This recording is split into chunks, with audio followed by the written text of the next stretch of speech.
Thumbnail చూడంగానే మీకు అర్థమైపోయి ఉంటది కదా! ఏంటి ఈ వీడియో అనేది. అవునండి. సప్తశనివార వ్రతంలో ఇది 6 వారం పూజ. ఎలా చేస్తున్నాను, ఏంటి అనేది చూసేద్దాం వచ్చేయండి. Welcome back to our channel Mrs Shiva daily vlogs. ఇది సప్తశనివార వ్రతం స్టార్ట్ చేశాను కదా! స్టార్టింగ్ నుంచి నేను వీడియోస్ పెడతానే ఉన్నాను. ఇది 6 వారం వీడియో. ఈరోజు కూడా చాలా బాగా అయితే పూజ జరుపుకున్నాను. ఈరోజైతే నేను కలశం కోసం మట్టిది చెంబయితే పెడుతున్నాను. దానికోసమయితే పసుపు అంతా కూడా పోస్తున్నాననమాట. దానికంతా పసుపు రాసేసి చక్కగా బొట్లయి పెట్టుకొని అలంకరణ అయితే చేసుకున్నాను. ఈ వ్రతం చేసుకోవాలి అనుకోవడమే మన లైఫ్‌లో పెద్ద డ్రాస్టిక్ చేంజ్ అయితే వస్తదండి. కంపల్సరీ ఇదైతే నేను 100% చెప్తాను. నా లైఫ్‌లో అయితే ఈ 3, 4 మంత్స్‌లో ఎన్ని మిరాకిల్స్ జరిగినాయో నేను చేసుకున్న ఈ పూజలకి వీటికిను. అంటే అవన్నీ చిన్నయే కావచ్చు. కానీ ఆ చిన్నయి కూడా కొన్ని కొన్ని సార్లు చాలా పెద్ద కష్టాన్ని తీసుకొస్తాయి. అలాంటి కష్టాన్ని కూడా ఎదుర్కొని మనం హ్యాపీగా లైఫ్‌లో ముందుకెళ్ళాలి అంటే ఇలాంటి దేవుడిని పూజించుకోవడం చాలా ఇంపార్టెంట్. ఇలాంటి పూజలు చేసుకోవడం అయితే. అయితే ఈ సప్తశనివార వ్రతం మాత్రం 100% మనం నిష్టగా, ప్రేమతో అంటే స్వామివారు నిజంగా మన ఇంట్లో ఉన్నారు, మన ఎదురుగా ఉన్నారు అని నమ్మి మనం పూజిస్తే కంపల్సరీ మన కోరికలైతే తీరుతాయి. అలాగని చెప్పేసి ఏ కోరిక పడితే ఆ కోరికైతే కోరుకోకూడదు. నిజంగా మన కోరికలో న్యాయం ఉంటే ఆ స్వామివారు కంపల్సరీ మనల్ని అయితే కరుణిస్తారండి. నేనైతే 100% నమ్ముతున్నాను. కానీ ఒక్కసారి ఇది మనకు చేసుకోవాలనే ఆలోచన రావడమే చాలా గొప్ప విషయం. కానీ వచ్చి మనం స్టార్ట్ చేసుకుంటే ఆటోమేటిక్‌గా అన్నీ ఆ స్వామివారే చూసుకుంటారు. అన్నీ ఆయన చూసుకోమని మనం చెప్పేసుకొని మనం మొదలుపెట్టుకోవడమే పూజ. అలా మొదలుపెట్టుకుంటే అన్నీ ఏ అడ్డంకులు లేకోకుండా అన్నీ ఆయనే చూస్తారు. అలాగే పూజ గురించి చూస్తారు. అలాగే మన కష్టాన్ని కూడా ఆయన తీరుస్తారు. మనం చెప్పుకోకుండానేను. మనం చేయాల్సింది ఒకటేను నిష్టగా, ఇష్టంగా ఆయన్ని పూజించుకోవడమేను. మనం చేయాల్సిందల్లా ఒక్కటేను. స్వామి మన ఎదురుగానే ఉన్నారు. మన కష్టాన్ని చూస్తున్నారు. ఆయన తీరుస్తారు మన కష్టాన్ని అని మనం 100% నమ్మకంతో చేస్తే రిజల్ట్ కూడా అంతే ఇదిగా వస్తది. ఇదైతే నేను 100% నమ్ముతాను. వ్రతం చేసుకోవడం పెద్ద కష్టమేమీ కాదు. చాలా ఈజీగా అయితే చేసుకోవచ్చు. ఎవరైనా చేసుకోవచ్చు. ఎక్కువ ఖర్చు కూడా ఉండదనమాట. దీనికోసమైతే మనం ఏ శనివారమైనా స్టార్ట్ చేసుకోవచ్చు. ఈ నెలలో స్టార్ట్ చేయాలి. ఈ నెల మంచిది కదా! అలా ఏం లేదు. ఏదైనా ఒక శనివారం రోజు ఈ వ్రతాన్ని స్టార్ట్ చేసుకోవాలి. 7 శనివారాలు చేసుకోవాలి. మధ్యలో పీరియడ్స్ వస్తే ఆపుకుంటే ప్రాబ్లమ్ ఏముండదు. అది ఇంక తప్పదు కాబట్టి వీక్ స్కిప్ చేసి మిగిలిన వీక్స్ అయితే కంటిన్యూ చేసుకోవాలనమాట. నేను ఇదైతే 6 వారం చేసుకుంటున్నాను. 6 వీక్స్ కంప్లీట్ అయినియి. అంటే నేనే నమ్మలేకపోతున్నాను. చాలా ఫాస్ట్‌గా అయిపోయినియి. వారాలు అయిపోతున్న కొందికి అనిపిస్తుంది. అప్పుడే 6 వారాలు అయిపోయింది. ఇంకొక్క వారమైనా నేను పూజ చేసుకునేది స్వామివారికి అని అనిపిస్తా ఉందనమాట. తర్వాత కూడా వీలైనంత వరకు స్వామివారిని వదలుకోకుండా పూజ చేసుకోవాలి. అంటే స్వామివారికి ప్రతి శనివారం కూడా మంచిగా నిష్టగా పూజ చేసుకోవాలి అనుకుంటున్నాను. చూద్దాము. మనం అనుకుంటే కాదు కదా! స్వామి కరుణించాలి. మనం గూడా చేసుకునే శక్తి ఉండాలి. అంటే ఓపిక ఉండాలి, టైం ఉండాలి, అన్నీ ఉండాలి కదా! మనకి ఆ కోరిక అంటే మనం ఏదైనా కోరిక కోరుకుంటే అది నెరవేరితే కంపల్సరీ మనమే వదలము. ఇంకా మనకి నమ్మకం వస్తది కదా! నాకు కూడా అలాగే స్వామివారి మీద అసలు నాకు వెంకటేశ్వర స్వామి అంటే ఫస్ట్ నుంచి చాలా ఇష్టము. ఇప్పుడైతే ఇంకా బాగా అసలు ఈ పూజ చేసుకునేసరికి ఇంకా బాగా నమ్మకం వచ్చింది. కొన్ని నిదర్శనాలు చూసేసరికి ఇంకా నమ్మకంగా అనిపిస్తుందనమాట స్వామివారిని. ఇంకా ఈరోజైతే ఫస్ట్ నేను పూజ స్టార్ట్ చేసుకున్నాను. స్టార్ట్ చేసుకొని నేను పిండి దీపాలైతే వెలిగించను. నార్మల్ దీపాలు వెలిగించి ఫస్ట్ గణపతి పూజ అయితే చేసుకుంటాను. తర్వాత కలశారాధన చేసుకునే టైంకైతే పిండి ప్రమిదలు వెలిగిస్తాను. ఇది 6 వారం కాబట్టి నేను 6 ప్రమిదలైతే పెట్టుకున్నాను. నేను ఫస్ట్ వారం నుంచి మీకు చెప్తున్నాను కదా! ఫస్ట్ వీక్ నుంచి వీడియోస్ చూసే వాళ్ళకైతే తెలుస్తది. నేను ఒక్కొక్క వారం ఇప్పుడు ఫస్ట్ వారం అనుకోండి ఒక్క పిండి ప్రమిద పెట్టుకున్నాను. రెండో వారము 2 పిండి దీపాలు, మూడో వారం 3 దీపాలు అట్లా ఈ 6 వారానికి 6 పిండి దీపాలైతే పెట్టుకున్నాను. ఒక్కొక్క దానిలో 7 ఒత్తులైతే వేసుకున్నాను. ఒక్కొక్క పిండి దీపంలో. ఇంకా నిత్య దీపారాజన ఉంటది కదా! అది నార్మల్‌గా ఫస్ట్ అయితే చేసుకొని తర్వాత గణపతి పూజ అయితే చేసుకోవాలి. ఫస్ట్ గణపతి పూజ చేసుకున్న తర్వాతే మనము వెంకటేశ్వర స్వామికైతే పూజించుకోవాలి. ఫస్ట్ దేవుడికి మనము ఆవాహనము, ఆచమన అన్నీ చేసుకుని అదాంగ పూజ చేసుకుని అంతా అయిన తర్వాత ఆయనకు నివేదన అంటే ప్రసాదం అది పెట్టుకొని మన నైవేద్యము, తర్వాత తాంబూలము, మంత్రపుష్పము అన్నీ సమర్పించుకున్న తర్వాత కలశారాధన చేసుకొని అప్పుడు మనము వెంకటేశ్వర స్వామికైతే పూజించుకోవాలనమాట. పిండి ప్రమిదలు వెలిగించుకోకూడదు. నార్మల్ దీపాలు వెలిగించుకొని పూజించుకున్న తర్వాత మనం పిండి ప్రమిదలైతే వెలిగించుకొని పూజ చేసుకోవాలి. చెప్తున్నానండి. నేనింత బాగా చేసుకోగలుగుతాను అస్సలు ఎక్స్‌పెక్ట్ చేయలేదు. అంటే నాకు తులసి దళాలు అవన్నీ మేమున్న దగ్గర అసలు దొరకవనమాట. అంటే ఎక్కడ అమ్మరు. ఇప్పుడు అమ్ముతుంటే మనం మనీ ఇచ్చి కొనుక్కోవచ్చు. బట్ ఇక్కడ ఎవరు అట్లాగా తులసి దళాలతో అది పూజ చేసింది నేనెవరు చూడలే. అంటే ఇంటి ముందల తులసమ్మని పెట్టుకుంటారు. తులసమ్మని పూజిస్తారు గానీ ఇట్లా తులసి దళాలతో స్వామివారిని పూజించుకోవడం అట్లా ఇక్కడ ఎవరు చేయరనమాట. మేము వేరే స్టేట్‌లో ఉంటామన్నాను కదా! ఇక్కడ ఎవరు చేయరు.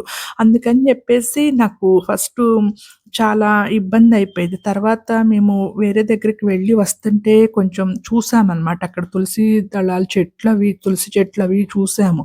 చూసి ఇంక అప్పటి నుంచి కొంచెం దూరమైనా సరే ప్రతి వారము వెళ్లి తెచ్చుకొని స్వామివారిని పూజించుకోవడం అయితే అలవాటు చేసుకున్నాము.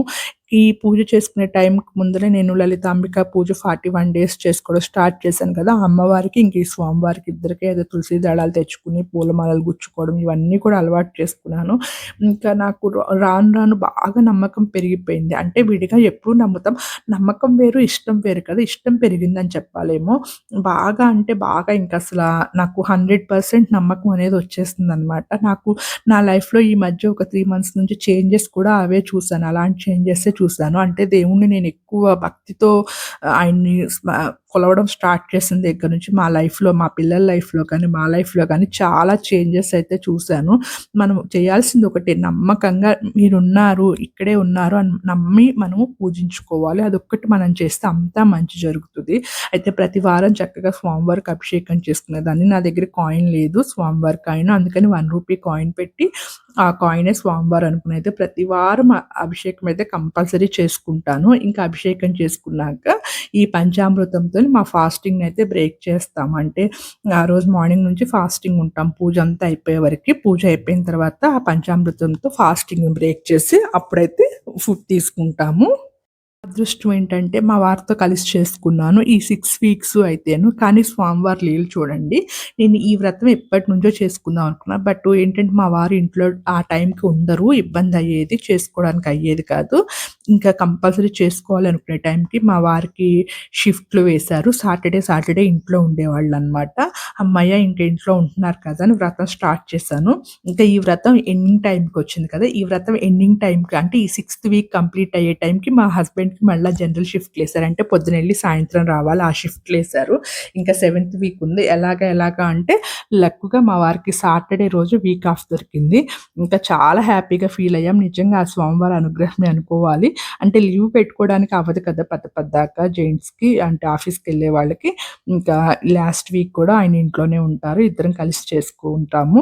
నాకేంటంటే ఇద్దరం కలిసి చేసుకుంటే ఇంకా మంచిది కదా! ఇట్లాంటి వ్రతాలు చేసుకున్నప్పుడు ఈ ఫ్యామిలీ అందరూ ఉండి చేసుకుంటే మంచిది కదా! ఇంకా లక్‌లో మా పెద్ద పాప కూడా ఇదే టైంకి ఇంట్లో ఉండడము, తను ఇంకా కొన్ని రోజులు ఉంటే హాస్టల్‌కెళ్ళిపోతదనమాట. ఫస్ట్ టైమ్ తను హాస్టల్‌కెళ్తుంది. చిన్నప్పటి నుంచి ఎప్పుడు ఎక్కడికి వెళ్ళలేదు. ఫస్ట్ టైమ్ అయితే హాస్టల్‌కెళ్తుంది. హాస్టల్‌కెళ్ళిపోయే ముందల ఈ పూజ జరిపించుకోవడం అనేది చాలా సంతోషంగా ఉంది. అంటే తను కూడా ఈ పూజలో ఈ అన్ని వీక్స్ పార్టిసిపేట్ చేసింది. అన్ని వీక్స్ మాతో పాటే తను కూడా పూజలో ఉంది. మా చిన్న పాప ఒక వీక్ ఉండి, ఒక వీక్ ఉండేది కాదు. పెద్ద పాప అయితే ప్రతి వీకు కూడా ఉందనమాట. మనము స్వామివారిని పూజిస్తాం కదా! స్వామివారి పూజ అంతా అంటే స్వామివారిని ఆవాహనం చేసుకొని ఆయనకి అన్నీ అదాంగ పూజ అవన్నీ చేసుకున్న తర్వాత స్వామివారి అష్టోత్తరం చేసుకుంటాం కదా! నేనైతే తులసి దళాలతో చేస్తాను కదా! మనం స్వామివారి అష్టోత్తరం చేస్తున్నప్పుడు స్వామివారితో పాటు కంపల్సరీ అమ్మవార్లకి కూడా అష్టోత్తరం చేసుకోవాలి. మనం స్వామివారిని ఎలా పూజిస్తామో అమ్మవారిని కూడా పూజించాలి. స్వామికి అమ్మవారిని పూజిస్తే చాలా సంతోషం కలుగుతది. అంటే ఆయన చాలా సంతోషపడతారు. మనం ఇప్పుడు తిరుపతి ఎళ్తాం గదా! తిరుపతి ఎళ్ళినప్పుడు కూడా కంపల్సరీ స్వామివారి దర్శనం చేసుకొని వచ్చేయకూడదు. స్వామివారితో పాటు కిందున్న అలివేలు మంగాపురం గూడా ఎళ్లి అమ్మవారిని కూడా దర్శనం చేసుకొని రావాలి. అదే స్వామివారికి ఇష్టము.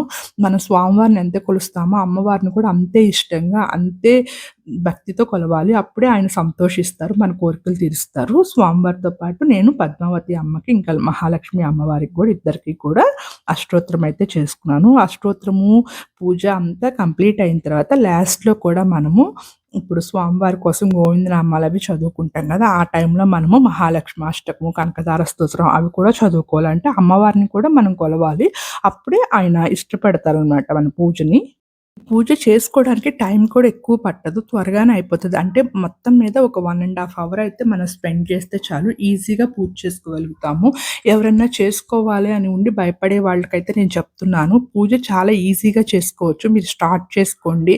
ఇప్పుడు అన్నీ కూడా మనకి మొబైల్‌లోనే దొరుకుతున్నాయి. ఇవన్నీ కూడా ఎలా చేసుకోవాలి, ఏంటి అన్నీ కూడాను. అట్లా వీడియో చూసైతే చేసుకోండి. చాలా ఈజీగా చేసుకోవచ్చు. అలాగే ఆ స్వామి కరుణ కూడా మన మీద ఉంటది. మనం భక్తితో చేసుకుంటే ఇదైతే నేను 100% అంటే నేను ఆ ఫీల్‌ని అనుభవిస్తున్నాను కాబట్టి మీకు చెప్పగలుగుతున్నాను ఆ విషయం అయితే కంపల్సరీగాను. ఇంకా స్వామికి, అమ్మకి అష్టోత్తరం చేసుకున్నాక ఇంకా స్వామివారికి చక్కగా మంచిగా ధూపదీప నైవేద్యాలన్నీ సమర్పించుకున్నాను. ప్రతి వారం సమర్పించుకున్నట్లే ఈ వారం కూడా 7 అరటిపళ్ళు, ఇంకా 7 నువ్వులుండలు, పాయసము, కొంచెం కలిమిడి, వడపప్పు, పానకము, ఇంకా ఫైనల్‌గా కొన్ని ఎండు ద్రాక్ష, ఒక 7 ఎండు ద్రాక్ష కూడా అంటే నల్ల ద్రాక్ష కూడా పెట్టుకొనైతే స్వామివారికి నైవేద్యం అయితే సమర్పించుకున్నాను. పూజ అయితే చాలా జరిగింది. అలాగే స్వామి వారికి మన మీద కరుణ రావాలంటే మనం కంపల్సరీగా నిష్టతో చేసుకోవాలంటే స్వామివారి మీద భక్తితో చేసుకోవాలి కదా! అలాగే స్వామివారి కరుణ కూడా దొరికిందనుకుంటున్నాను నాకు. నేనైతే 100% నమ్ముతున్నాను. ఎవరి ఇది వాళ్ళది కదా! నాకైతే 100% అయితే గురి కుదిరింది. అంటే చాలా బాగా చేసుకోగలుగుతున్నాను. ఏ అడ్డంకి లేకోకుండా ఫస్ట్ మనం చేసుకోవాలనుకున్నప్పుడు చాలా అడ్డంకులు ఎదురవుతాయి కదా! అవన్నీ కూడా దాటుకొని చేసుకోవడం కూడా ఒక అదృష్టం అనుకోవాలి. నాకైతే అలాంటి అదృష్టం దొరికింది. నాతో పాటు మా పిల్లల చేత కూడా చేపిస్తున్నాను. పిల్లలుంటే పిల్లల చేత కూడా చేయించండి. ఈ పిల్లల చేత చేపిస్తే ఇంకా మంచిది. వాళ్ళకి కూడా అలవాటవుతది. అసలు పూజ ఎలా చేసుకోవాలి, ఏంటి అనేది వాళ్ళకి కూడా తెలుస్తదనమాట. మనం పూజలో కూర్చున్నప్పుడు వాళ్ళని కూడా పక్కన కూర్చోబెట్టుకోవడానికి ట్రై చేయండి. నాకైతే మా వారు, మా పాప ఇద్దరు ఉన్నారు కాబట్టి ఇంట్లో ఈజీగా అయితే చేసుకోగలుగుతున్నాను. ఇంకొకళ్ళ హెల్ప్ ఉంటేనే బావుంటది. అన్నీ కూడా బాగా జరుగుతాయన్నమాట. ఒకళ్ళు మంత్రాలు చదువుతున్నప్పుడు ఇంకొకళ్ళు స్వామివారిని అర్చించుకోవడం అలా చాలా చేసుకోవచ్చు హ్యాపీగా అయితేను. లేకుంటే మనం బుక్ చూసుకుంటే చదువుకుంటే సరిపోతదనమాట. అలా కాకుండా ఇద్దరుంటే ఒకళ్ళు చదువుతా ఉంటే ఒకళ్ళైతే స్వామివారికి పువ్వులు అవన్నీ సమర్పిస్తుంటే ఇంకా చాలా జరుగుతది. ఇంకా ఈ వీక్ అయితే నేను ఎవరికీ భోజనాలు కూడా పెట్టుకోలేదు. ఎందుకంటే ఎవ్రీ వీక్ నా ఫ్రెండ్ ఒక ఆవిడొస్తారు. తనకింకా పీరియడ్స్ ఉన్నాయి. రావడానికి అవ్వదు అని జెప్పేసి అన్నారు. ఇంకా ఈ వారం మా ఇంటి దగ్గరగా అంటే కొంచెం బయట పిల్లలు ఆడుకుంటుంటే ఆ పిల్లల్ని లోపలికి పిలిచైతే ప్రసాదాలైతే పెట్టాము. పూజ స్టార్ట్ చేసుకున్న దగ్గర నుంచి ఎవ్రీ వీక్ గోమాతలొచ్చి ప్రసాదం అయితే స్వీకరిస్తాయి. ప్రతి వారం పూజ అయిపోయి దీపాలు కొండెక్కే టైంకైతే గోమాతలొస్తాయన్నమాట. ఒక ఆవు దూడ, బసవన్న, ఆవు 3 కలిసొస్తాయన్నమాట. ఇంకా వాటికైతే ఈ తీర్థ ప్రసాదాలన్నీ పెట్టేస్తాము. స్వామివారు ఏదో ఒక రూపంలో వచ్చి నేను ప్రసాదం స్వీకరిస్తాను అని చెప్తారు కదా! కథలో కూడాను. నేను స్వామివారే వచ్చారు అని నమ్ముతున్నాం మా ఫ్యామిలీ అంతా కూడా. అందుకని రాగానే ఫస్ట్ పసుపు రాసి బొట్లు పెట్టేసి గోమాతలకి తర్వాత అయితే ఈ ప్రసాదాలన్నీ కూడా విస్తరాకులో పెట్టేసి అక్కడ పెడితే స్వీకరించి వెళ్ళిపోతాయన్నమాట. ప్రతి వారం ఇలాగే జరుగుతుంది. ఎంత అదృష్టం చేసుకుంటే ఇలా జరుగుతుందని మేమైతే అనుకుంటున్నాము. ప్రతి వారం కూడా స్వామివారికి ఏ ప్రసాదాలు పెట్టామో అవన్నీ కూడా స్వీకరించడానికే ఎళ్తాయి.